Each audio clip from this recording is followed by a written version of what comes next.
I wanted to make a quick video for people. I know when you have a reef tank, it can be extremely frustrating to catch a sick fish. So I'm going to show you how I did that, and I'm going to move this one to a hospital tank. And I did this with household stuff. It's extremely inexpensive. So let me move this fish and then I'll show you how you can repeat this process. So I do 2 cuts when I do this. I cut the top off so that the threads are gone and you have the opening size you need for whatever you're trying to catch. In this case, the wrasse is kind of suspicious and it's a pretty wily little fish, so I make the opening just big enough where it's not going to brush going in, where if it wants to go in and explore, it's got a nice wide opening. And then I cut the bottle just past where that bevel top stops, so that you can turn it over and friction fit it in to make your one-way trap. So the fish can swim in easily, but then hopefully it gets hung up trying to get back out, giving you a little bit of time to react and pull it up out of the aquarium. I'm going to use a glass scraper to position it and then retrieve the fish. And the inexpensive bottle trap has never let me down. You would be so easy to catch if you were the one, but you're not, because you're always interested in what I'm doing. All right, so we're gonna get that down in there.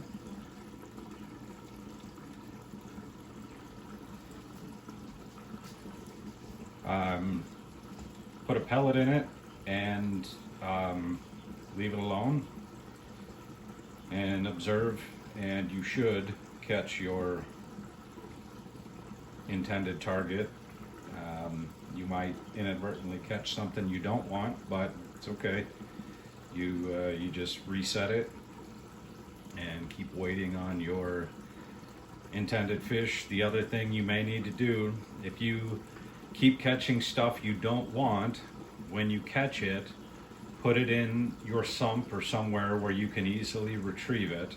And then once you have your sick or problematic fish removed from your reef display, then put everything that you move to your sump back into the display. You just basically do it, by attrition. If you take one out, take one out, take one out until you get what you want, and then put everything back.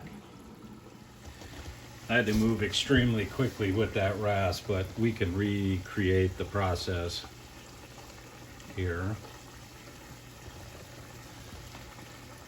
Let me turn that. I'll put that bubble trap in my little sump here, where I keep the heat and the ATO optical sensors and everything. And I've got a very pretty yet problematic peppermint shrimp in here.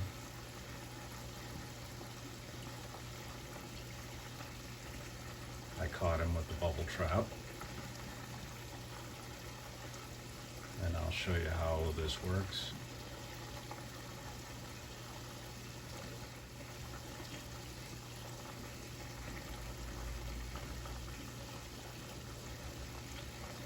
There you go. There's your captured peppermint shrimp. That easy.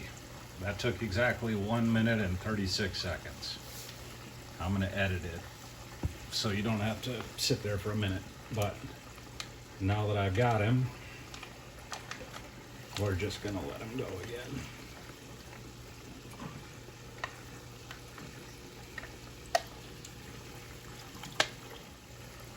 Okay, there you go. I hope this little trick saves somebody some money and frustration. And happy fish keeping.